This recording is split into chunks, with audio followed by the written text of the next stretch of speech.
Saya melakukan bidikan seperti ini. Oke, assalamualaikum warahmatullahi wabarakatuh. Balik lagi teman-teman di channel Sanjaya Gun Shop. Dan di video kali ini saya mau merekomendasikan salah satu unit yang mungkin bisa teman-teman bisa dikatakan sunnah atau bisa dikatakan wajib ya teman-teman buat punya unitnya ini. Buat unitnya itu adalah unit model bullpup teman-teman. Nah, nanti di video kali ini kita bakal bahas buat yang namanya apa itu sebenarnya buat unit bullpup dan kenapa buat unit bullpup itu harus teman-teman punya, walaupun hanya sekedar punya ya tentunya. Oke, mari kita bahas di video kali ini. Oke teman-teman, yang pertama kita bahas dulu dari unit ini. Dari unit bullpup itu sebenarnya kalau kita lihat dari sejarahnya itu keluarnya itu di tahun 1901. Itu keluarnya itu di negara Inggris dan buat namanya itu siapa ya? Namanya itu agak lupa, coba saya baca ya. Saya baca salah satu penemunya. Ini buat namanya ada Thornycroft Carbine. Ini tapi buat unitnya waktu itu lebih pendek daripada unit bullpup yang zaman sekarang teman-teman. Dari unit bullpup itu ya pas waktu dulu keluar pertama itu buat unitnya kalau dibandingin dengan senapan-senapan zaman dulu yang model rifle kayak Mauser Marauder itu lebih pendek 7 inci teman-teman, atau kisaran 18 cm lebih pendek. Jadi buat unitnya itu bener-bener ya ringkas, pendek buat keluaran pertama yang di Inggris tahun 1901 itu ya. Nah kemudian pada tahun 1960-64 kalau nggak salah itu ada salah satu pabrik dari Austria itu mengeluarkan bullpup dengan generasi yang terbaru. Itu buat nama pabriknya itu agak susah saya tuliskan saja di layar ya teman-teman ya.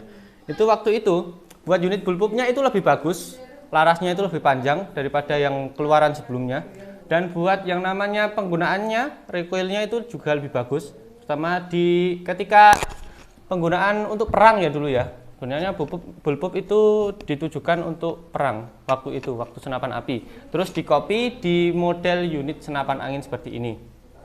Oke, kita lanjut. Buat bullpup itu seperti apa sih sebenarnya? Buat bullpup itu sebenarnya lebih mengacu ke unit gini ya. Lebih mengacu ke sebuah unit yang magazin dan mesinnya itu ada di belakang. Buat unitnya ya. Nah, ini posisinya di belakang teman-teman. Belakang dari unitnya kan, paling belakang kan ini. Nah, ini lebih mengacu ke situ teman-teman buat unitnya itu. Dan buat yang namanya alasan kenapa teman-teman harus punya unit seperti ini itu karena yang pertama itu nanti juga bakal membantu teman-teman ketika melakukan yang namanya belusukan ke dalam hutan. Terutama karena unit ini kalau kita lihat ya, ini buat unitnya itu lebih padat, lebih compact dari unit ini ya. Dan soal beratnya itu tergantung sama popornya sih teman-teman. Buat unit bullpup itu ada yang modelnya ringan, kalau popornya itu ABS. Ada juga yang modelnya agak berat seperti ini. Ini popornya kayu. Jadi buat berat atau ringannya nanti tergantung sama yang namanya bahan popornya ya. Lebih tergantung ke situnya. Tapi buat unitnya ini lebih compact. Terutama nanti ketika teman-teman yang belusukan, terutama di hutan, pastinya kan lebih banyak nyasar ke daerah semak-semaknya kan buat menutupi atau kamuflase. Pastinya nanti buat unit ini itu ya itu lebih menguntungkan teman-teman karena yang namanya kalau kita bawa unit yang agak panjang itu pastinya bakal natap-natap kan teman-teman ya. Jadi buat yang namanya unitnya itu bakal gimana ya, bakal mengganggu pergerakan kita. Nah itu yang ketiga adalah lebih membuat gerakan kita, manuver kita ketika ada di hutan itu lebih efisien. Jadi nanti ketika kita menggunakan itu lebih enak, nggak menguras tenaga walaupun unitnya itu agak berat ya. Kalau unit yang popornya kayu, kalau yang unit popornya ABS seperti yang sebelumnya pernah saya bahas di unit Greyhound T-Rex bullpup itu lebih ringan buat unitnya. Nggak ada 3 kilo, hampir 3 kilo tapi nggak ada 3 kilo seingat saya itu ya. Kalau kita main yang di model kayu seperti ini beratnya kisaran di 3,5. Kalau cuma diginiin ya, ini kisaran di 3,5 teman-teman.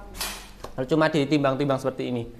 Nah, itu nanti juga bakal sangat berpengaruh ya. Dan yang keempat, yang terakhir itu adalah ketika kita melakukan yang namanya bidikan itu lebih cepat atau pergerakan kita ketika melakukan bidikan itu lebih cepat. Misal ya ini jalan-jalan di hutan terus ada sebuah babi hutan yang di depan kita ya. Terus kita melakukan bidikan itu lebih cepat. Nah, karena yang bagian belakangnya ini buat pelindung bahunya ini lebih cepat teman-teman. Penempatannya itu lebih enak, dan karena unitnya itu compact, terutama ketika kita megang, nekan ke belakang seperti ini, itu pastinya nanti juga lebih yang namanya lebih enak. Dari unit ini itu ketika kita melakukan bidikan, pastinya lebih tenang ya. Buat reticle yang ada di teleskop itu pastinya juga nggak terlalu banyak bergerak, lebih anteng ya. Ini coba saya perlihatkan. Kalau unit bullpup itu memang recoilnya besar. Terutama di tahun 1901 yang saya bicarakan tadi, itu recoilnya terlalu besar. Jadi buat yang namanya getarannya itu sangat kerasa. Nah, tapi buat unit yang sekarang kan, bullpup yang model sekarang itu lebih compact ya. Recoilnya bisa dikatakan sedang, terutama bagian ininya juga bisa diatur ya, bagian setelan powernya. Jadi nanti juga bakal berpengaruh teman-teman. Ini sekalipun larasnya kelihatan pendek ya, ini sebenarnya 60 cm teman-teman buat larasnya ini ya. Ini sekitaran 60 cm, bahkan lebih buat larasnya ini. Jadi buat sekalipun unitnya kelihatan pendek seperti ini, mengkel atau kelihatan bantet ya, kalau kita lihat-lihat itu ya.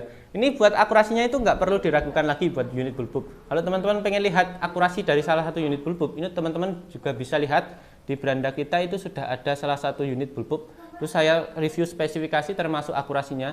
Recoilnya kenceng tapi nggak ngerusak buat yang namanya hasil akurasinya. Ini coba saya praktekkan ya teman-teman ya. Ini misal ada babi, saya melakukan bidikan seperti ini, tidak terlalu bergerak ya buat yang namanya unitnya ini, lebih anteng teman-teman. Jadi nanti juga dapat lebih memudahkan teman-teman ketika melakukan bidikan, terutama di hutan pas belusukan ya teman-teman ya. Oke, seperti itu tadi. Itu sebenarnya beberapa keunggulan yang mungkin bisa teman-teman pikirkan untuk membeli salah satu unit bullpup. Soalnya dari unit bullpup itu pasti sudah semuanya tahu seperti apa kenyamanannya. Nanti bisa saja teman-teman ya, awal-awalnya itu beli cuma coba-coba, terus ternyata ketika pemakaian lebih lama ternyata teman-teman jatuh cinta buat unit ini, kan kita juga nggak pernah tahu kan teman-teman ya. Soalnya saya sekali lihat unit ini itu dulu memang agak gimana ya, kurang, soalnya unitnya itu pendek, bantet, terus agak berat. Tapi ketika saya melakukan yang namanya uji coba seperti itu tadi, ini benar-benar kerasa buat unitnya itu perbedaannya. Oh seperti ini, buat unit bullpup itu keunggulannya ternyata seperti itu.